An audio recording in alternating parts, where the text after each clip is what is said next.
Rahim. Assalamu alaikum. I hope all of you are fine and healthy. Today we shall discuss a new topic which is about constraint.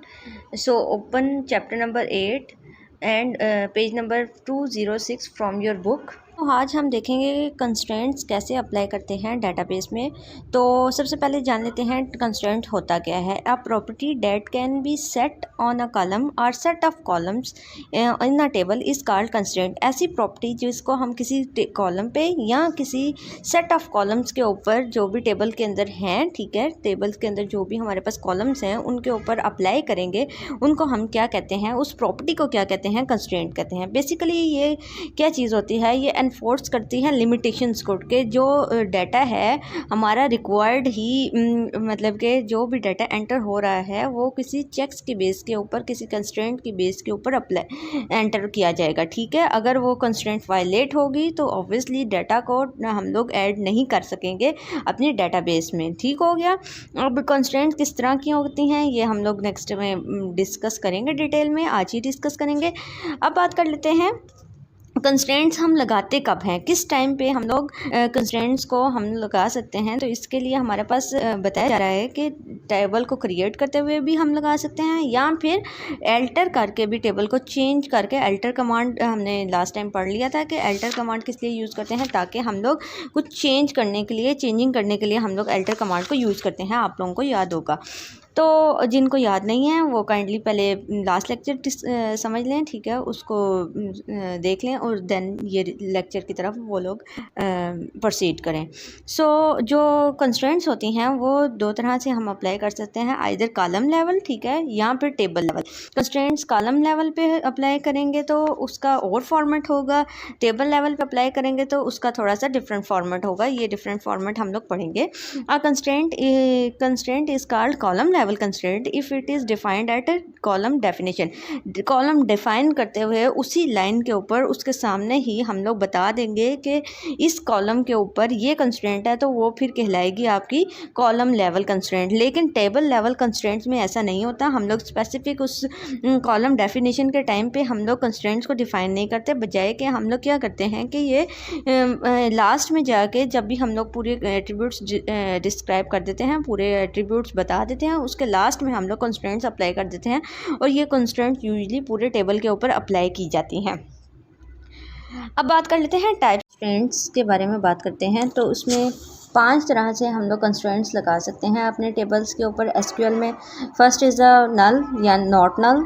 उसके बाद है हमारे पास unique, ये भी एक constraint है जिससे हम लोग कॉलम्स को यूनिक कर सकते हैं, ठीक हो गया। और उसके बाद हमारे पास है प्राइमरी की भी एक कंस्ट्रेंट है। लास्ट इसके बाद हमारे पास आ जाता है, लास्ट नहीं है, सेकंड लास्ट है, दैट इज़ फॉरेन की, ठीक है। फॉरेन की कंस्ट्रेंट्स भी लगा सकते हैं। इसके बाद कुछ चेक्स भी लगा सकते हैं। सो सबसे पहले बात कर लेते हैं हम लोग नल और नॉट नल के बारे में, ठीक है। It determine whether the column can be blank और नॉट। इससे हमें ये स्पेसिफाई करवा सकते हैं कि जो भी कॉलम हमने डिफाइन किया है वो ब्लैंक रखवाना है या फिर उसको ब्लैंक नहीं रखवाना, ठीक हो गया। तो not null means that column can not have null values. अगर हम लोग किसी भी कंस्ट्रेंट्स के आगे, किसी भी एट्रीब्यूट के आगे, किसी भी कॉलम के आगे ये लिख देंगे नॉट नल, ठीक है, नॉट नल, इसका मतलब क्या होगा कि जो भी ये कॉलम है, स्पेसिफिक कॉलम को कभी भी एम्प्टी नहीं रह सकता, ठीक है, यानी कि वो नॉट नल उसके अंदर नहीं आ सकता, ठीक है।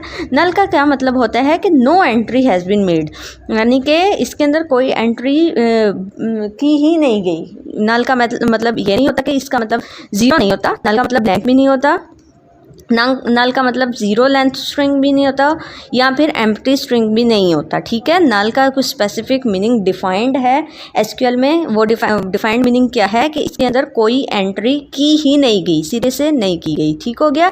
It can only be applied at a column level. हमने कहा था दो तरह से हम लोग कंस्ट्रेंट्स को स्पेसिफाई कर सकते हैं, या फिर हम लोग कॉलम लेवल पे अप्लाई कर सकते हैं या टेबल लेवल पे। अब कॉलम लेवल पे सिर्फ आप ये बता सकते हो कि जो हम लोगों ने स्पेसिफिक एट्रीब्यूट्स है उसको नल रख सकते हैं या नॉट नल रख सकते हैं। बेसिकली ज़्यादातर यूज़ किया जाता है नॉट नल का आपका कंस्ट्रेंट, ठीक हो गया।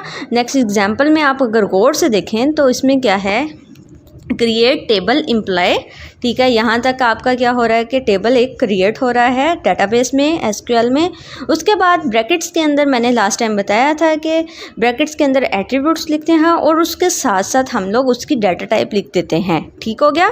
एट्रीब्यूट, पहला हमने एट्रीब्यूट क्या डिफाइन किया, इम्प्लाई नंबर। इम्प्लाई नंबर के फ़ौरन बाद क्या लिख दिया हमने, नंबर, डाटा टाइप लिख दी और उसके अंदर स्पेसिफाई कर दिया हमने साइज़, कि उस डाटा टाइप का कितना साइज़ हम लोगों ने, उसके अंदर कितनी वैल्यूज़ एंटर की जा सकते हैं, कितनी अप टू कितने नंबर्स एंटर किए जा सकते हैं। ठीक है।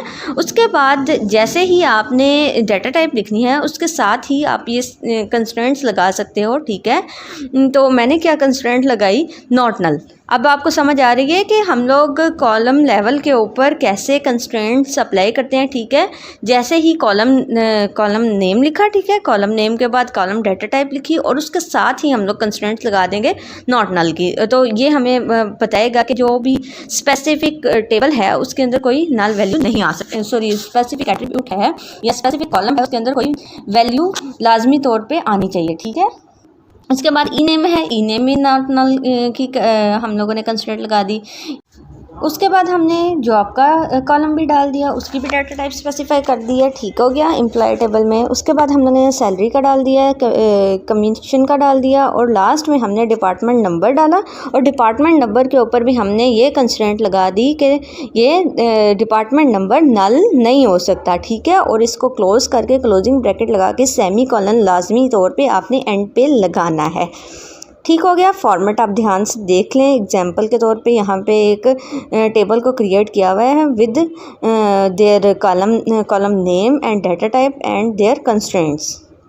नेक्स्ट बात कर लेते हैं, जो हमारे पास कंस्ट्रेंट है डेट इज़ यूनिक। यूनिक की कंस्ट्रेंट भी हम लगा सकते हैं किसी भी कॉलम के ऊपर। ठीक है। तो ये यूनिक की कंस्ट्रेंट यूजुअली डिफ़ाइन की जाती है, दोनों लेवल पे हम डिफ़ाइन कर सकते हैं, कॉलम लेवल पे भी और टेबल लेवल पे भी। सो यूनिक का क्या मतलब है, जैसे कि आपको नाम से ज़ाहिर हो रहा है कि इसके अंदर जो वैल्यू होगी वो लाजमी तौर पे यूनिक होगी। The column must have different value in every row of table. जब भी इसमें कोई नई रो एंटर की जाएगी तो इस स्पेसिफिक कॉलम के अंदर कोई नई भी वैल्यू आनी चाहिए। ठीक है। ये डुप्लीकेट नहीं हो सकती, ये सिमिलर नहीं हो सकती as data previous one. Previously आपने फॉर एग्जांपल लास्ट में एक एग्जांपल के तौर पे जो टेबल में उसने बताया हुआ है, इसको एग्जांपल को डिस्कस करते हैं, लेकिन डिपार्टमेंट नंबर को उसने यूनिक बनाया हुआ है, यानी कि जो डिपार्टमेंट नंबर पहले आप ऐड कर चुके हो आप दोबारा डिपार्टमेंट नंबर ऐड नहीं कर सकते। ठीक है। ये तो यूनिक की कंस्ट्रेंट इस तरह से वर्किंग करेगी। सो इसको दो तरह से उसने डिफाइन किया हुआ है, एक है आपके पास कॉलम लेवल, ठीक है, दूसरा है हमारे पास टेबल लेवल। अब कॉलम लेवल पे किस तरह से ये कंस्ट्रेंट वर्क करेगी और टेबल लेवल पे कैसे वर्क करेगी, पहली एग्जांपल आपको कॉलम लेवल के लिए दी हुई है और दूसरी एग्जांपल आपके पास टेबल लेवल की है। तो पहली एग्जांपल को डिस्कस करते हैं, क्रिएट टेबल डिपार्टमेंट। ठीक है। यहाँ तक आपके पास क्या है, एक टेबल क्रिएट हो रहा है, उसका टेबल का नाम क्या होगा, DEPT। ठीक है। और उसके बाद ब्रैकेट्स के अंदर हम लोगों ने एट्रीब्यूट स्पेसिफाई किया है। एट्रीब्यूट्स में पहला एट्रीब्यूट हमने क्या स्पेसिफाई किया, डिपार्टमेंट नंबर।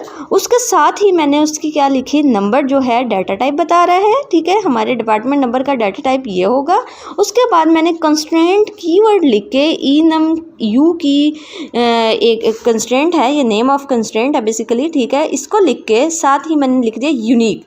अब ये मुझे बताएगा कि ये जो स्पेसिफिक नंबर डिपार्टमेंट नंबर है, ठीक है, वो यूनिक होगा। ठीक है। डिपार्टमेंट नंबर किसी दो रोज़ के अंदर सेम नहीं हो सकता, एक टेबल में किसी दो से ज़्यादा रोज़ में सेम नहीं हो सकता। उसके बाद है डी नेम के ऊपर भी कोई कंस्ट्रेंट नहीं लगाई गई, इसमें क्या है, वार्चर डाटा टाइप लिख दी। और उसके बाद है LOC जो है एक और एट्रीब्यूट हमने लिया और उसकी भी डाटा टाइप लिख ली। ठीक हो गया। अब ये तो होता है कि हमने कॉलम लेवल पे किस तरह से कंस्ट्रेंट्स लगानी है। अब नेक्स्ट है हमारे पास टेबल लेवल पे किस तरह से लगाई जा सकती हैं। टेबल लेवल का फॉर्मेट आपको ठीक इसके नीचे एग्जाम्पल में बताया जा रहा है, क्रिएट टेबल डिपार्टमेंट। ठीक है। DEPT डिपार्टमेंट के नाम से एक टेबल क्रिएट कर दिया जाएगा आपके डेटाबेस में। इतनी स्टेटमेंट का क्या मतलब है। उसके बाद है हम लोगों ने ब्रैकेट्स के अंदर एट्रीब्यूट स्पेसिफाई करने हैं। ब्रैकेट्स के अंदर एट्रीब्यूट मैंने स्पेसिफाई किए हैं, उसके कॉलम स्पेसिफाई किए हैं। कौन सा पहले मैंने एक डिपार्टमेंट नंबर का कॉलम बना दिया, उसकी डाटा टाइप बता दी, ठीक है। अब डिपार्टमेंट नंबर पे मैं चाहती हूँ कि यूनिक कंस्ट्रेंट लगानी है, लेकिन वो मैंने टेबल लेवल के तौर पे टेबल लेवल वाला फॉर्मेट यूज़ करके लगाई है, ठीक है। उसके बाद डी नेम ले लिया, उसकी भी डाटा टाइप बता दी। एलओसी एक मैंने ले लिया, एट्रीब्यूट ले लिया, ठीक है। एक इस कॉलम ले लिया, उसकी भी डाटा टाइप बता दी, ठीक हो गया। अब लास्ट में मैं क्या करूँगी, जब मैंने सारे एट्रीब्यूट्स स्पेसिफाई कर दिए उसके बाद मैं कंस्ट्रेंट लिखूँगी कीवर्ड, ठीक है। और ई नम यू की वो भी एक नेम ऑफ कंस्ट्रेंट है। उसके बाद यूनिक मतलब कि फंक्शन टाइप लिखूँगी, ठीक है। और उसके बाद ब्रैकेट्स लगा के डिपार्टमेंट नंबर पास कर दूँगी, ठीक है। अब इससे पता चल जाएगा कि हमारे पास जो डिपार्टमेंट नंबर है उसको यूनिक रखना है, ठीक है। अगर मैंने एक और एट्रीब्यूट को यूनिक बनाना है तो उसके लिए मुझे क्या करना पड़ेगा, यही स्टेटमेंट दोबारा से लिखनी पड़ेगी और ब्रैकेट के अंदर वो नेक्स्ट दूसरे एट्रीब्यूट को पास कर देना होगा। बात क्लियर हो गई? तो आपको नज़र आ रहा होगा कि क्या डिफरेंस है कॉलम लेवल कंस्ट्रेंट में और टेबल लेवल कंस्ट्रेंट में, ठीक है। टेबल लेवल कंस्ट्रेंट में हमने कॉलम के साथ नहीं मेंशन किया, ठीक है। यहाँ पे अलग से कॉमा सेपरेट करके उसको कंस्ट्रेंट कीवर्ड लिख के और फिर हमने ब्रैकेट्स के अंदर उस एट्रीब्यूट का नाम पास कर दिया जिसको हमने यूनिक बनाना था, ठीक हो गया। इससे पहले जो नॉट नल एट्रीब्यूट कंस्ट्रेंट पढ़ा वो हम लोग किसी भी कॉलम लेवल पे करते हैं, ना कि हम लोग टेबल लेवल पे, ठीक है। लेकिन जो यूनिक की कंस्ट्रेंट पढ़ी हमने वो देखा कि उसमें ये कहा था कि इसको कॉलम लेवल पे भी कर सकते हैं, टेबल लेवल पे भी कर सकते हैं, इट्स अप टू यू। तो नेक्स्ट बात कर लेते हैं हम लोग प्राइमरी की कंस्ट्रेंट की। प्राइमरी की कंस्ट्रेंट हमें क्या कहती है कि जो भी स्पेसिफिक कॉलम के आगे प्राइमरी की लिख दिया जाएगा वो हमारे पास बेसिकली प्राइमरी की बन जाएगी, ठीक है। इसमें तो कोई चीज़ मुश्किल नहीं है, ठीक है।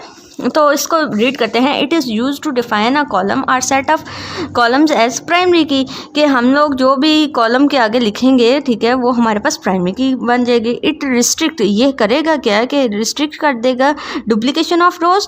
उस रो की डुप्लीकेट कॉपी नहीं बनाई जा सकती, उस रो को डुप्लीकेट नहीं किया जा सकता। और इसको इस तरह से भी रिस्ट्रिक्ट किया जा सकता है कि इसके अंदर कोई नल वैल्यू नहीं आएगी, ठीक है। अब प्राइमरी की डेट कंसिस्ट ऑफ 2 और मोर attribute is called composite key. ये आप लोगों को पता है कि ऐसी की जिसके अंदर 2 या 2 से ज़्यादा कॉलम्स को मिला के बनाते हैं उसको हम लोग 2 या 2 से ज़्यादा कॉलम ऐसे कॉलम्स को मिला के बनाते हैं जो कि ऑलरेडी प्राइमरी की हैं, उन 2 कॉलम्स को मिला के बनाया जाता है तो उनको हम कंपोजिट की कह देते हैं, ठीक है। और किसी भी टेबल में सिर्फ एक ही प्राइमरी की एग्जिस्ट कर सकती है, ठीक हो गया। और इस प्राइमरी की कंस्ट्रेंट को या तो हम लोग टेबल लेवल पे डिफाइन कर सकते हैं या फिर हम लोग कॉलम लेवल पे डिफाइन कर सकते हैं, इट्स अप टू यू।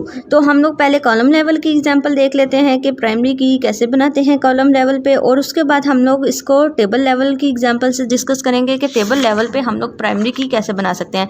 तो पहली एग्जांपल में आप देखें कि एक टेबल डिपार्टमेंट के नेम से क्रिएट किया जा रहा है, क्रिएट टेबल DEPT, ठीक है। डिपार्टमेंट का टेबल एक क्रिएट कर दिया जाएगा SQL में। उसके बाद है डिपार्टमेंट नंबर और उसके बाद मैंने कॉलम का पहले तो कॉलम का नेम लिखा, उसके बाद डाटा टाइप लिखी, ठीक है। उस स्पेसिफिक कॉलम की डाटा टाइप क्या हो सकती है उसका साइज मेंशन किया। देन मैंने बता देना है, जैसे लास्ट टाइम मैंने यूनिक की कंस्ट्रेंट लगाई थी, इधर भी हम लोगों ने लास्ट में ही कंस्ट्रेंट लगा देनी है, प्राइमरी की बता देना है, ठीक है। 3 चीज़ें आपने स्पेसिफाई करनी होती है जब भी आपने किसी कॉलम को बताना होता है, किसी कॉलम को बनाना होता है। तो उसके लिए आपने सबसे पहले कॉलम नेम लिखना होता है, ठीक है। उसकी डाटा टाइप बतानी होती है, लास्ट में आपने अगर कोई कंस्ट्रेंट लगानी है तो कंस्ट्रेंट लगा देते हैं, ठीक है। इसी तरह से मैंने ये यहाँ पे कंस्ट्रेंट लगा दी। डिपार्टमेंट नेम है, इसके बाद कॉलम, तो उसकी भी डाटा टाइप मैंने बताई, उसका साइज़ भी रख दिया, उसके ऊपर कंस्ट्रेंट क्या लगा दी कि ये यूनिक है, और लास्ट में एक और मैंने कॉलम बना दिया, ठीक हो गया। और दूसरी एग्जांपल में देखें तो आप लोगों के पास क्या है कि टेबल लेवल के ऊपर उसने किस तरह से प्राइमरी की बनाते हैं वो बताया हुआ है। तो उसके लिए देखते हैं क्रिएट टेबल डिपार्टमेंट, ठीक है। उसके बाद उसने जिस तरह से एट्रीब्यूट्स हैं तीनों एट्रीब्यूट्स को डिफाइन किया, ठीक है। उसके बाद कंस्ट्रेंट कीवर्ड लिख के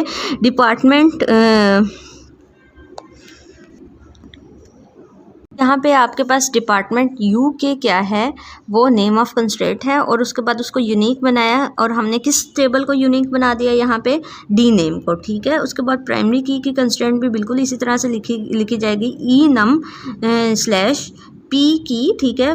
लास्ट टाइम हम लोगों ने यू की लिखा था, यू की मीन्स यूनिक की, यहाँ पे पी की है, पी की मीन्स प्राइमरी की, और उसके बाद प्राइमरी की कीवर्ड लिखा और उसमें डिपार्टमेंट नंबर पास कर दिया, क्योंकि इसको मैंने प्राइमरी की बनाना था। That's it for today. I hope you understood today's lesson. We will meet again with the next video. Till then, take care. Allah Hafiz.